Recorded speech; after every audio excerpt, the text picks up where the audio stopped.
Okay, today I am joined with Andrew Gabriel Roth, author, linguist, Bible teacher. He's translated the Apostolic Writings, which is a translation of the Aramaic Peshitta of the New Testament. Uh, Andrew, welcome. Thank you for having me, Alec. It's wonderful to be here. And so, first thing I would like to do is did you want to let people know what you're working on or what you've worked on? Maybe a bit about the book and the website where they can find you and your work or connect Yep, with you if they would like to? sure. I run a teaching ministry called One Faith, One People Ministries.com. Hopefully you'll have that up there. And basically Yes. what I do is I teach the Torah portion every week along with the matching reading from the prophets and then also the New Testament. And I specialize in Aramaic New Testament manuscripts that you see in this book here, the Apostolic Writings.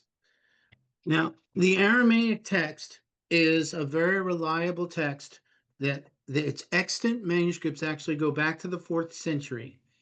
Okay. And so that's about equivalent to the Greek stuff. While you have a fragment here or a fragment there, in terms of full collections of books, you're also looking at the fourth century.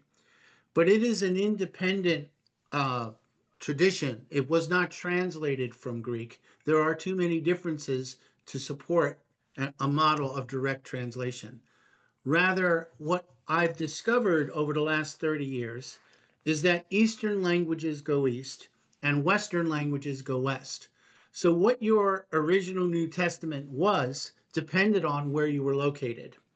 If you were, say, in Thessalonica or Corinth, then very likely you received your copies in Greek because Okay. that was the language of the area.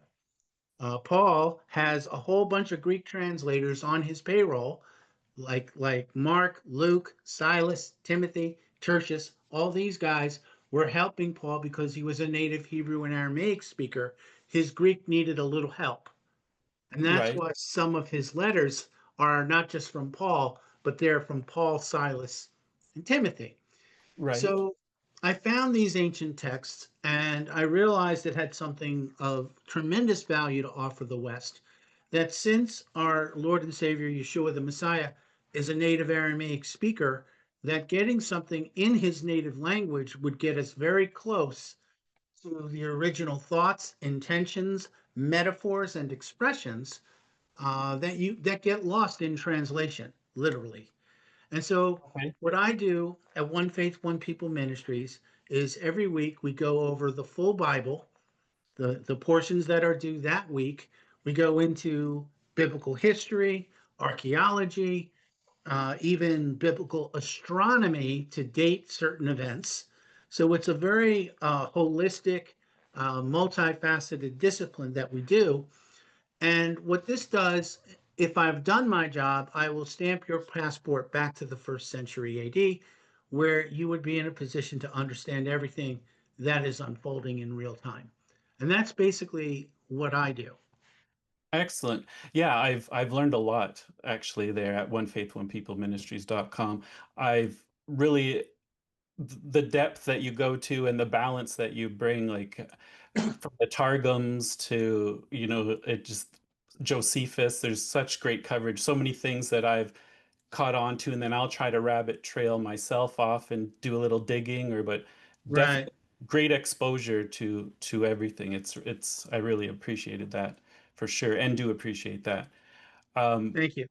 a couple things there I wondered now, if you don't mind, like we talked about, you said Paul, uh, Eastern languages go east, Western languages go west. And I believe I came across a quote of a church father saying Paul wrote, was it Hebrews in Hebrew? And he said Luke translated it into Greek. Am I remembering? Yes, that's Jerome, if I'm remembering correctly. Jerome said that Paul wrote in his Hebrew dialect Right. first. Okay. And he also says that Matthew wrote in what they call the Dialectos Hebraidi, the Hebrew dialect, and then everyone translated as best they could. And that's from the fourth century church historian Eusebius, who was quoting a guy named Papias, who died around the year 130 AD. So these are very, very ancient traditions about Matthew, about all 14 of Paul's letters, including Hebrews. And in the case of Hebrews, yes, Luke is usually the most commonly cited author of the Greek translation of Hebrews. And when you look at the history of what we know about Luke, this makes perfect sense because everyone agrees he was born and raised in what we call Syrian Antioch. And Okay. Syrian Antioch was a city that was the seat of Roman power in the Middle East. So it's very heavily Greek, but it is also has one of the most ancient flourishing Jewish communities. So you would basically be in a bilingual zone where the vast majority of the population would be fluent in both languages and maybe even a little Hebrew and maybe even a little Latin, just to top it off. So since Luke is from this city, it's not surprising that he shows incredible bilingual skills. And I will say that Luke, in my opinion, writes the best Aramaic and the best Greek in either version of the New Testament. He is the translator extraordinaire. So Okay. Okay. Yes. So would it be almost like twin traditions, would we say? Like we'd have that Greek and Aramaic very almost at conception? Is that what we're saying, what you're saying? that is what I'm saying in a simple way. I do want to, of course, like any other scholar, I got my footnotes, my asterisks, my by the way, dot, dot, dot type things. Yeah. What I will say is that anything going west of Jerusalem is likely to be in Greek because the Middle East was the eastern half of the Roman Empire. And the Romans just found it easier to speak Greek rather than Latin as the language of their government. So if you wanted to work with Rome, if you were a tax collector, for example, like Matthew, and you were submitting your reports to Rome, you would most likely write those in Greek, for them to do. Right. But if you were Jewish and you were east of Jerusalem, and they basically got the gospel first. If you look at the early churches that are mentioned, Rome is kind of a bit of a latecomer, but you had assemblies in Jerusalem, in Caesarea, you had them in Lebanon, what they call Tyre and Sidon. You had them in Babylon, in Iraq, and so on. And so that's Aramaic territory. And so it wouldn't be surprising that why would they want to translate something into Greek when it was already in their native language and it was circulating in writing in their native language? And so what we see is these two traditions grew up together at roughly the same time.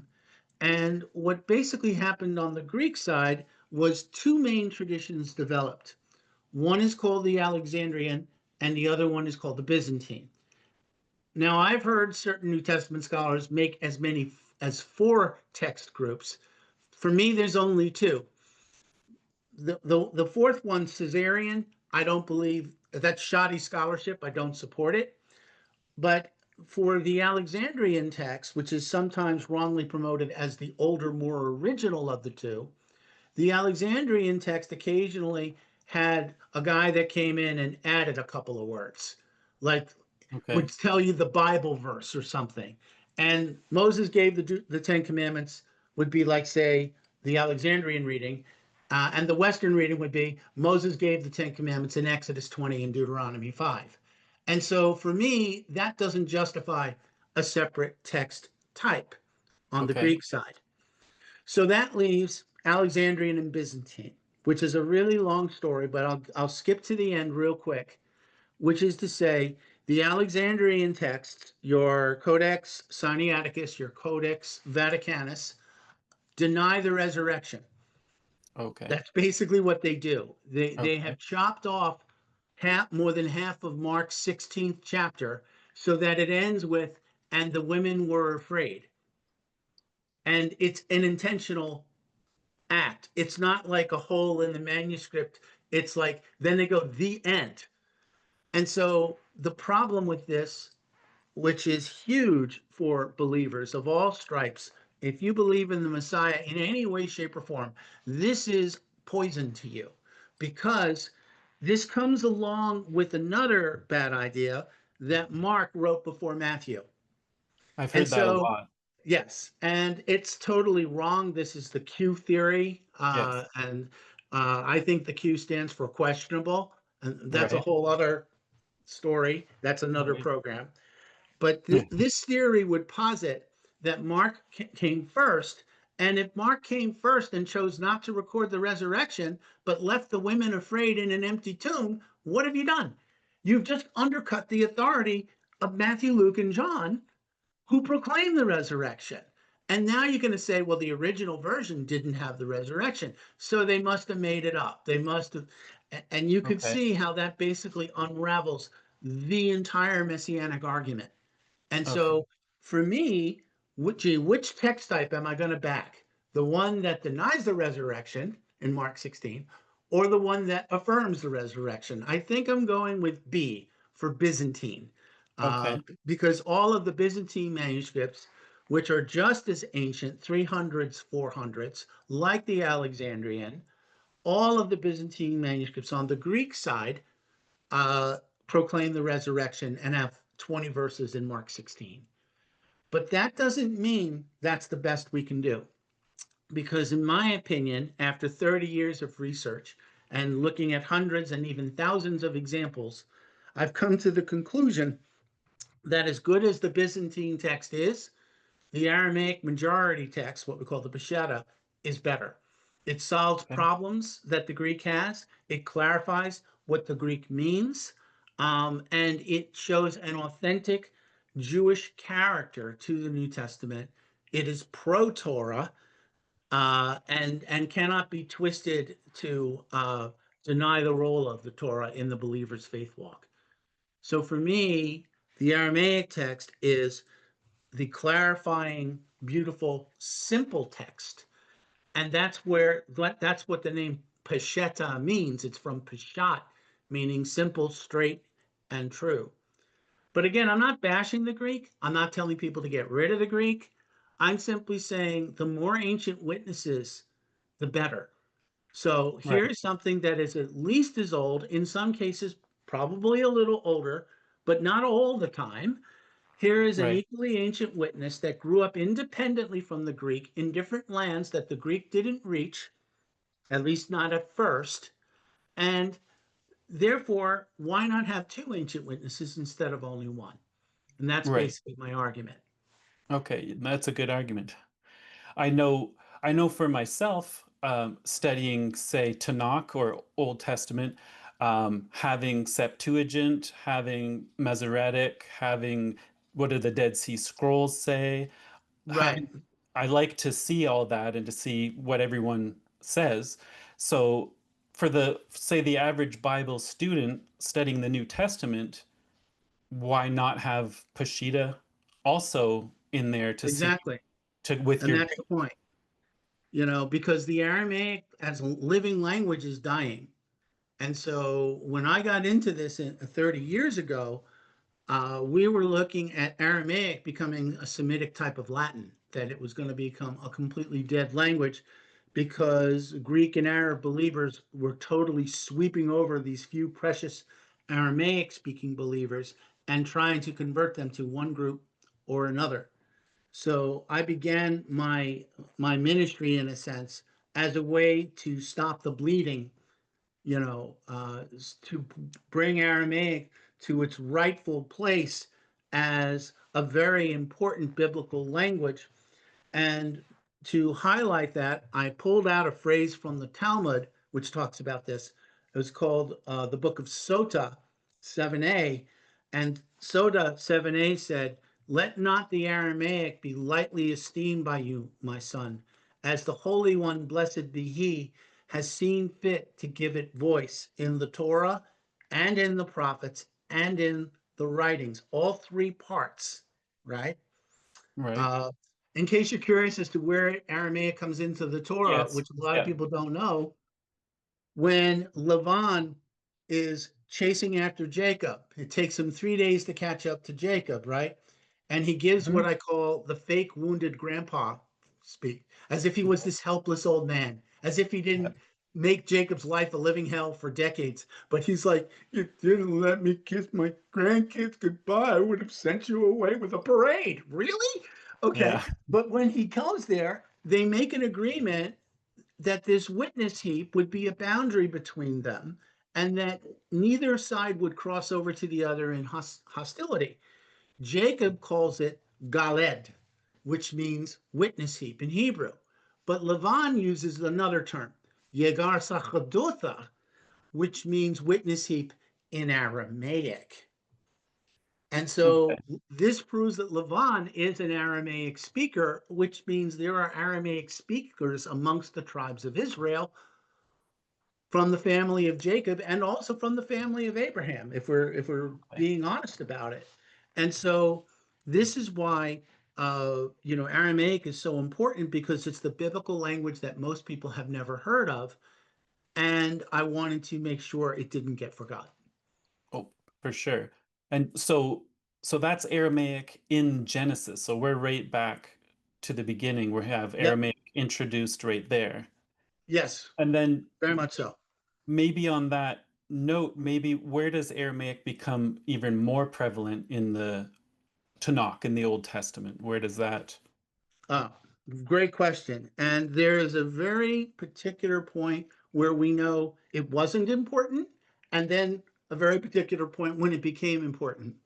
If you go to 2 Kings chapter 20, it's talking about King Hezekiah. And the Assyrians, having deported the northern tribes in 722 BCE, 22 years later, they're invading Judah. And the Assyrians come in at 185,000 strong. Hezekiah is not at his best. He's deathly ill.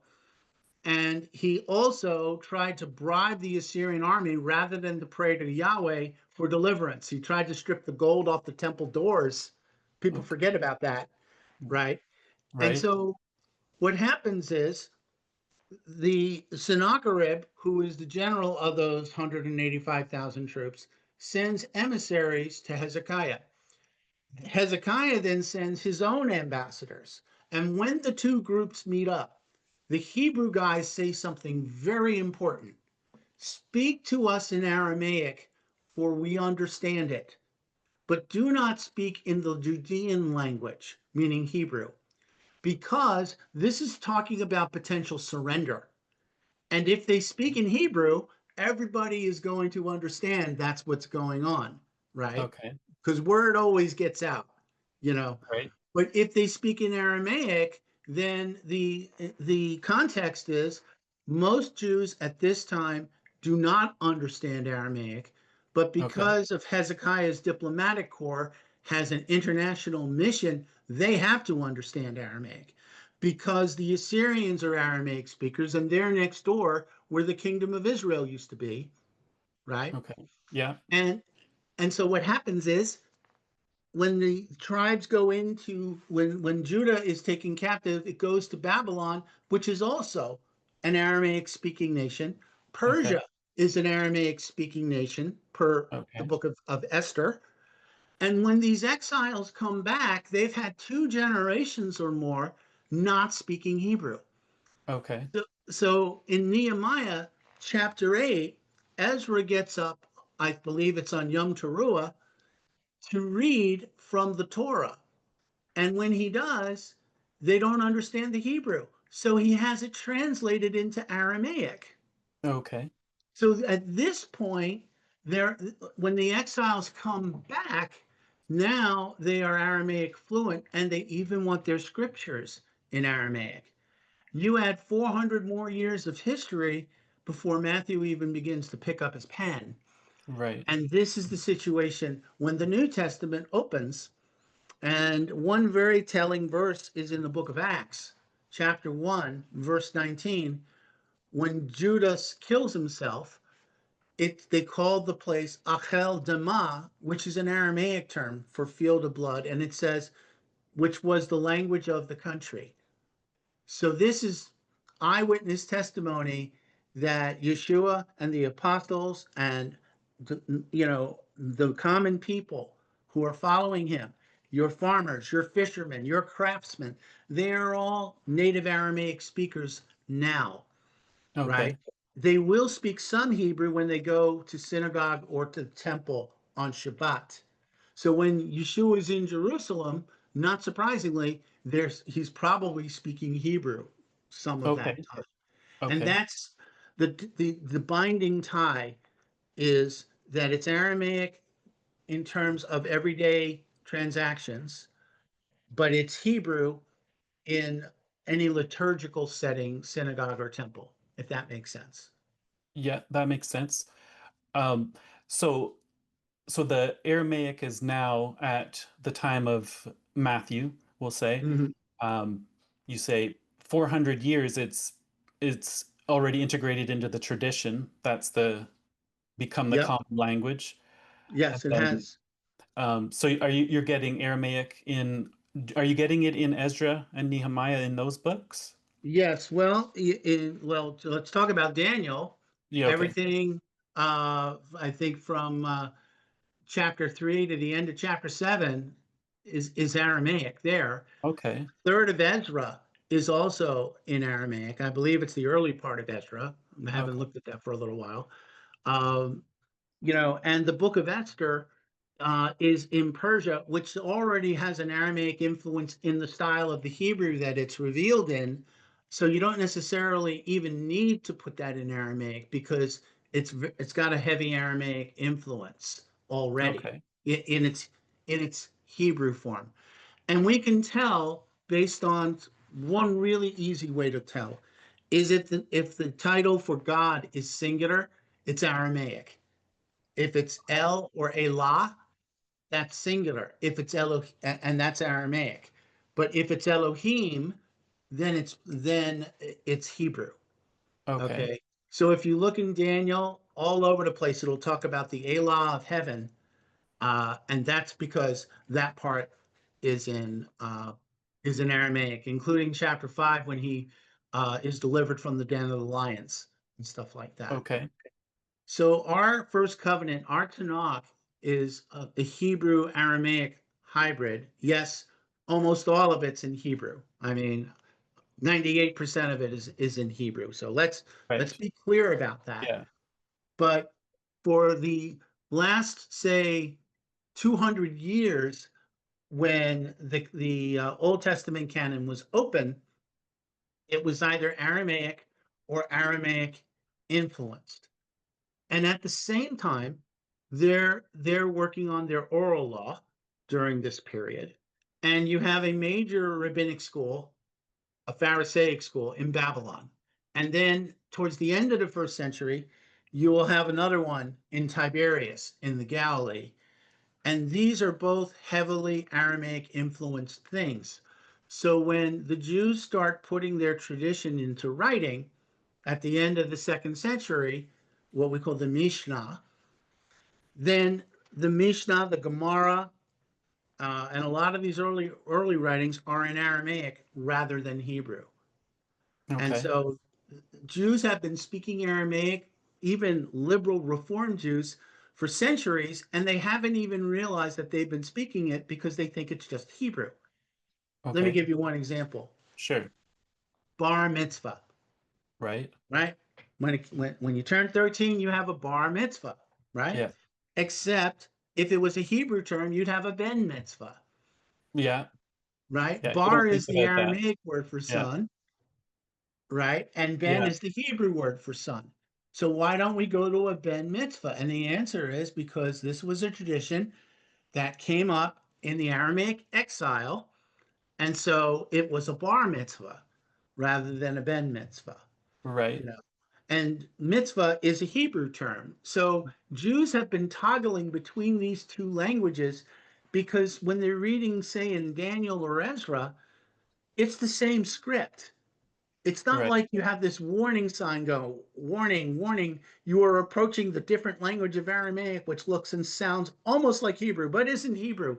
Uh, so you just get used to sort of weird accents, weird spellings, Elah Okay. rather than Elohim, the insertion of an extra prepositional letter in Aramaic, and so on and so forth. You think it's all part of Hebrew when it is, Okay. in fact, a separate language. Very closely related, Very close. sharing the same script. Exactly. Okay, so the early church fathers, if I remember correctly, not very many could speak Hebrew, and so the Hebrew dialect, they probably wouldn't know the difference between Aramaic or Hebrew. Is that fair, or would they? Yes. Well, I will also say that a number of the early church fathers were bilingual. Okay, Okay. Uh, Irenaeus, Origen, and Eusebius were all claimed to be able to translate from Aramaic or Syriac into Greek. So okay, I'm content to take them at their word on that, okay, because it also is a help when they identify readings that are only from the Aramaic tradition. And they okay, do so very, very early, very helpful to my historical research. okay, yeah, Now, but to be fair, on the other hand, the dialectos Hebraidi, which is the term the church fathers used, almost everybody agrees was not Hebrew. It says Hebrew dialect, but what it really means is the Aramaic dialect spoken by the Hebrew people. Because if you think about it, this makes sense. Are you going to be talking about the dialect of Hebrew that the Hebrews speak? I mean, what would Hebrews speak if not Hebrew? So it doesn't make sense that that's Hebrew. right, And that's why everybody from Catholics to Protestants, Orthodox and Reform, everyone kind of singing kumbaya on this particular thing that the Hebrew dialect most likely is the Aramaic dialect spoken by the Jews in the first century. And okay, since the alphabet looks exactly the same, at least on the Jewish side, it's very easy. You look at those letters and you go, that's Hebrew, except those words are Aramaic and not Hebrew. And this becomes evident when we look at certain phrases that Yeshua said, like Talitha Kume, for example. In Mark 5, verse 41, if that he was speaking Hebrew, which and it's translated as little girl arise, if he was speaking Hebrew, he would have said Niara Kume. Talitha is an exclusively Aramaic term, okay, right? And here's the cool thing about that, Alec. Because the Greek has vowels, we know it's Talitha and not Talithoa. Why is okay, that important? Because now we know Yeshua is speaking Eastern rather than Western Aramaic. very Eastern handy. is very ah, and Western is very o. Okay, So the Greek is actually telling me the dialect of the Savior. okay, and so that's important. And does that connect with the Peshitta itself in any way? That In just about every way. okay, This is a long story to tell, but basically the first literary notice we have of Aramaic New Testament books is that the Matthew, Mark, Luke, and John in Aramaic kept in the Vatican dated to the year 78 AD. wow, Okay. And this is certified by three popes and two chief Vatican librarians. Now, okay, I could do a whole show on what I call the Assamani manuscript, but right, that's the headline.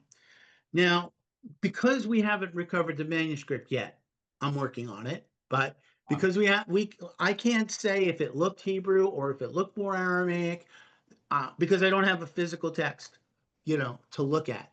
But what I can do is trace its development to the Aramaic dialect of the Peshitta. And the Aramaic that Yeshua speaks and the Aramaic that is preserved in the Peshitta is almost identical. So there is definitely a dialectical link between the Aramaic that would have been around in the first century and the Aramaic that is standardized in the early 300s. oh, That's a whole other story about. how they updated the grammar and then froze it in the grammar of the fourth century, and it still reads as if it's from the fourth century, even today. Uh, Okay. but that's why I say if we know they did that in the early 300s, uh, that's going to prove that the Peshitta had to have been around a little bit before that. And so now we're on a fairly equal footing with the earliest Greek texts, fragments, and book collections, if that Okay. makes sense. I mean, I'm Yes. giving a lot of data here, Yeah. very, very quickly. Yeah. So there was a couple things in there. The one thing, Osmani, is that what you said? The Osmani? Asamani was the name of the chief Vatican librarian who wrote that he saw the Gospels in Aramaic and that it said it was from 78 AD. 78 AD. Yeah. Wow. And all four? Yes. All four, 78. Yeah. Wow. Okay, that's What early, right? That's Very very, early. that's extremely early. It would rewrite all of the conventional New Testament textbooks that seminary students look at because a lot of these guys are used to thinking the original language is in Greek and it goes really back to the early second century. They think there's one fragment which basically has one word on it. I don't know how they determine that, but okay. That's dated to about the year 125. Well, now that's been under serious pushback, and that position is now in retreat. That the earliest Greek text that we're sure of is probably from the late second to early third century. So now here you have something from the late first century, not in Greek, but in Aramaic. And then the other thing is that the conventional story is, well, this church had Matthew, the Jerusalem church had Matthew, Ephesus had John because he lived in John, Rome had Mark. Well, and that it would take another 100+ years before someone said, I think I'll just put all four of these into one collection. Or I Right. think I'll just put all of Paul's letters into one collection. And now we not only have an Aramaic Matthew, but all four Gospels in Aramaic, not Greek, and dated by the Pope himself to 78 AD because his seal appears on Asamani's publication about the contents of the Vatican. So if the Pope puts his papal seal on a book, it means he completely supports it. He stands by it. Wow. And yet today they deny that they have it, even though three of their so-called infallible popes said it's in the collection. Right.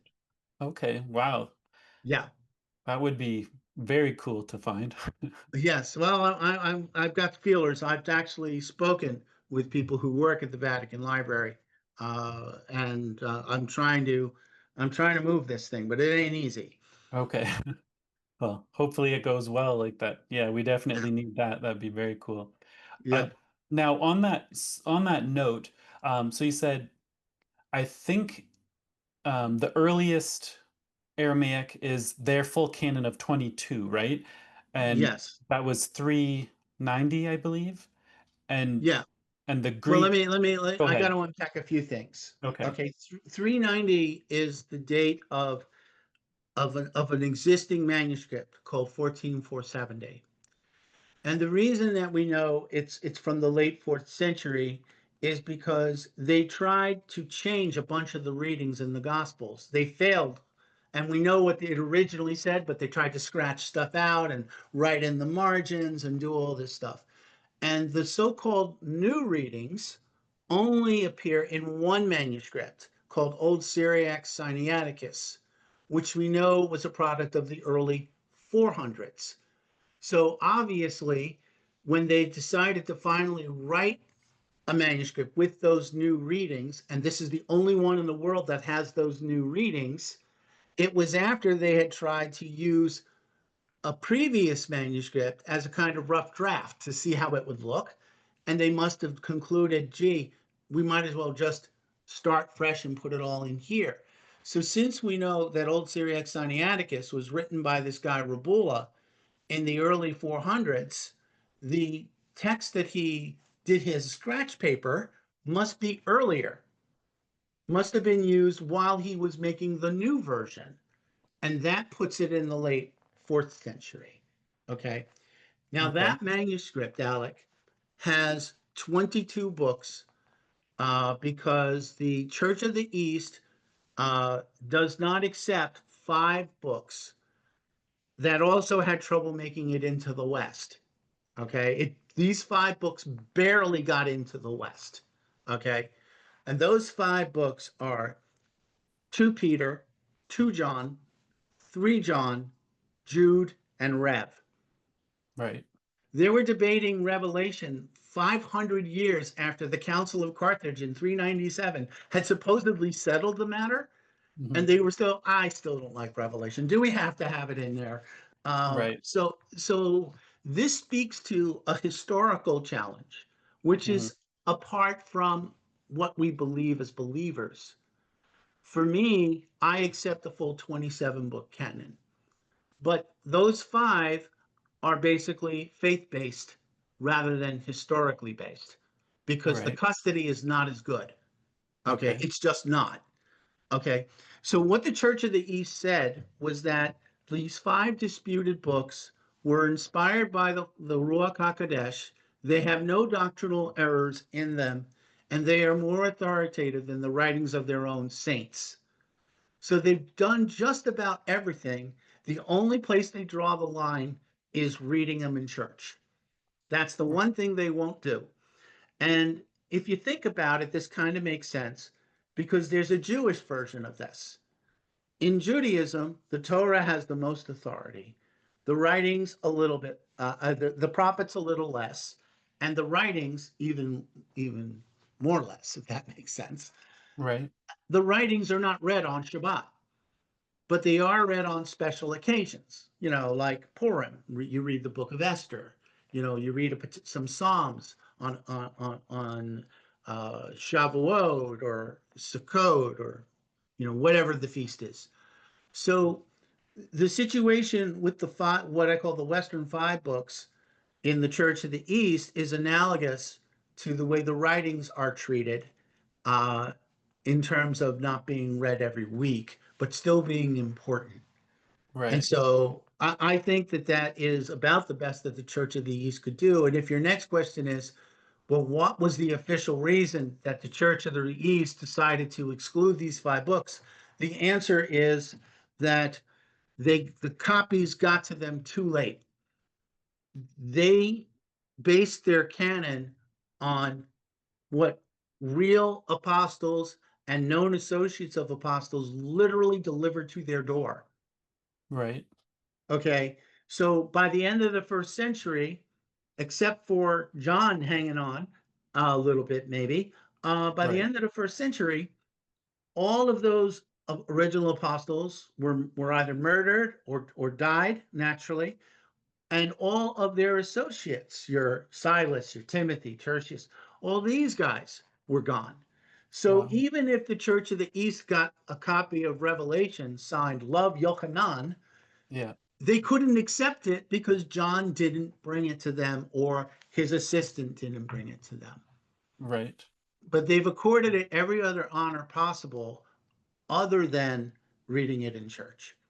Right. Okay.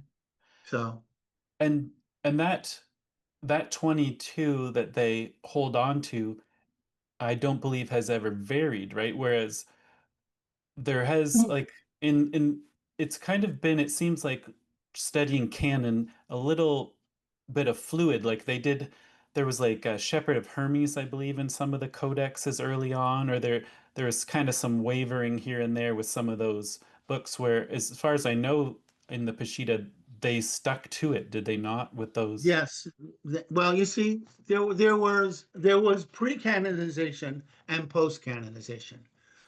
So pre-canonization, there was a wide variety of books that a given assembly might have, and that doesn't necessarily mean they considered it holy.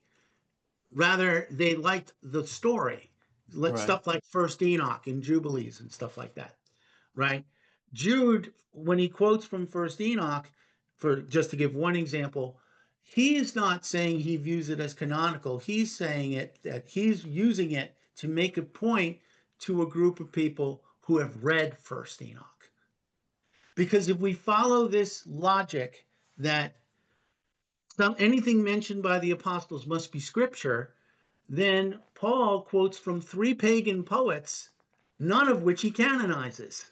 Right. So why isn't the tragedy of Epimenides or the plays of Menander, these guys who were total pagans, uh, Paul quotes from them, Cretians are liars and stuff like that. Right. Bad conduct corrupts good morals. He quotes from that, but he doesn't canonize them. So yes, you're going to get some books like The Shepherd of Hermits, like you mentioned, that show up in and around, sometimes attached, sometimes separate from other biblical books, and sometimes you might get a quotation or two from an early church father. Right. And so yes, you're going to see that. But in terms of the Eastern canon, the 22 books that are accepted by the Church of the East, except for Martin Luther casting aspersions on Hebrews and James because they were too Jewish for him, Right. even Luther had to back down, which, as I think you know, doesn't happen a whole lot. Luther said, I tried to get these out, but everyone told me I'm wrong. These Yeah. are ancient, these are universally received, therefore they're canon. And so every single Christian church, every single Messianic synagogue on this planet has the 22 books of the Eastern Peshitta Yeah. as canon. There is, because the chain of custody is as good as it possibly could be, right? Right. And yeah, you get a crackpot every now and then going, well, I don't like Paul, or I think Hebrews should not be in the canon. And Yeah. even that guy had to apologize. Yeah. He tried to convince everyone that the book of Hebrews wasn't in the canon. And he goes, you know what? We're not doing that anymore. Well, better late than never. But you Yeah. see my point. That's how tough these 22 Eastern canon, 22 book Eastern canon is, that even when people with considerable power, resources, and prestige try to cast aspersions on those 22 books, the 22 books just sort of shrug it off like they got a bulletproof vest on. Yeah. Uh, and that has never wavered in any Church of the East church ever. The only thing that's a little different is when one of their group broke off and joined Rome, Rome required them to have the other five books too. Okay. But in no case was the 22 ever questioned or excluded. Okay. Yeah. Okay. Now, I'm wondering if maybe we could go into maybe a couple examples of where the Aramaic helps clarify maybe. Um, I'm Sure. thinking I'm thinking Mary's genealogy Mm-hmm. or the potters and lepers and maybe ropes and camels, that sort of thing maybe would be good places. Yeah, sure. Okay, so let's talk about this. Begin with in Matthew chapter 1. If you go to verse 17, it says, thus there were 14 generations from Abraham to the captivity, 14 generations after the captivity, uh, but to I forget what the actual thing is, but Mhm. there's 14, 14, and 14. Actually, let me just read it. Okay. Um, Matthew 1:17 says, and this is from the Apostolic Writings here that I'm reading. Just bear with me for a second. Yeah, perfect. Yeah, and I'll link. I'm going to link in the description. Maybe is Amazon a good spot to the book to link, Yes, and then absolutely. and I'll put a link to your website, onefaith1peopleministries.com as well. Thank you. Thank you very much. So it says, therefore, all the generations from Abraham to David were 14, from David to the captivity of Babel were 14, and from the captivity of Babel until the Mashiach were 14, or 42, 14 times 3. 14 is even the gematria, the numerical value of David. And so Matthew, who is Jewish, is writing about him as the son of David, the son of Abraham, and is very deliberately putting those generations in 14, 14, and 14. So says the Aramaic, so says all the Greek. But the problem is on the Greek side, there's a name missing. It's Okay. 14, 14, and 13 Whoops. for the last set. Oops, yeah. Yeah. So what is going on?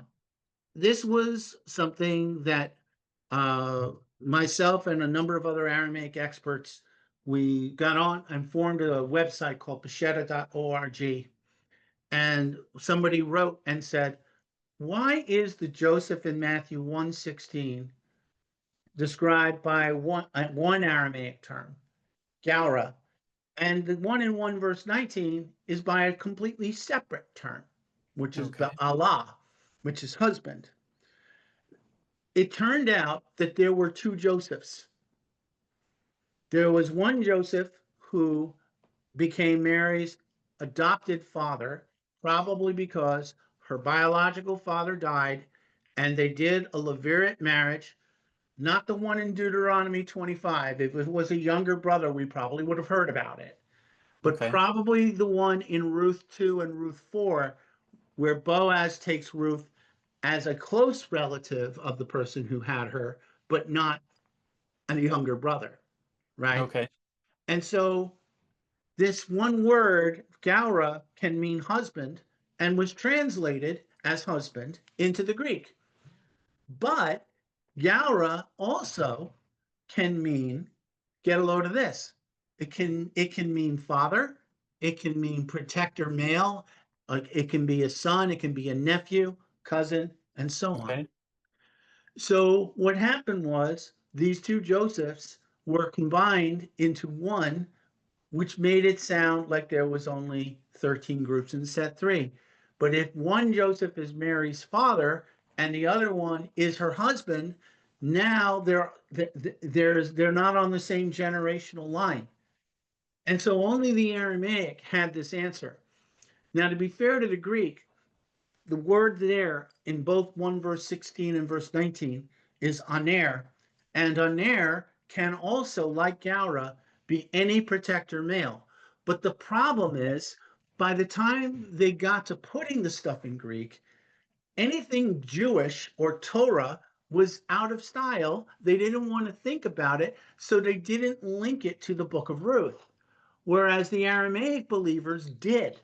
And Okay. so they had that Semitic understanding that there were two Josephs, and therefore there was a 14th generation. It was hiding there all along, but it got miscounted. This is a huge proof, right?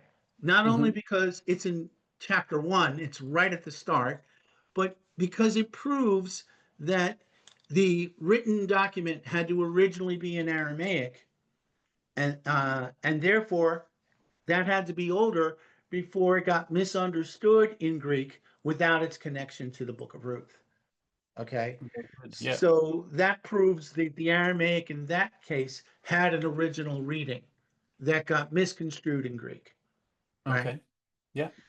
So the other one that you mentioned, leper, jar maker, that's in Matthew 26, where all the Greek manuscripts of Matthew 26, 6 through 7 said, and while dining in the home of Simon the leper, a woman came bearing a jar of alabaster perfume, right? Right. Now, the problem with this is lepers, if you just read the parshas, for Hametzorah, for example, Right. the lepers are not allowed to live in their houses while they have the disease. Right. Lepers have to live in a leper colony. Leviticus 13:45 to 47 says that if a leper goes out amongst people, he has to cover his mouth with his hand and shout, Tameh, Tameh, unclean, unclean. And so, if the Greek is the original reading, it has presented a scenario that is historically impossible, because then you would have Jews going to a leper house. Not a single Jew objects, which is just impossible. Right. They all sort of stay there at this Martha Stewart living event. Yeah. But the more credible one is, of course, that a jar maker gave Yeshua a jar. Yes. Right? Yes, that makes So sense. that makes perfect sense. And it's from the same word that is spelled the same, but has two different meanings. for leper, and for potter. Right. You Yeah. know, so that's another one that I think is showing Aramaic originality getting slightly corrupted going into the Greek.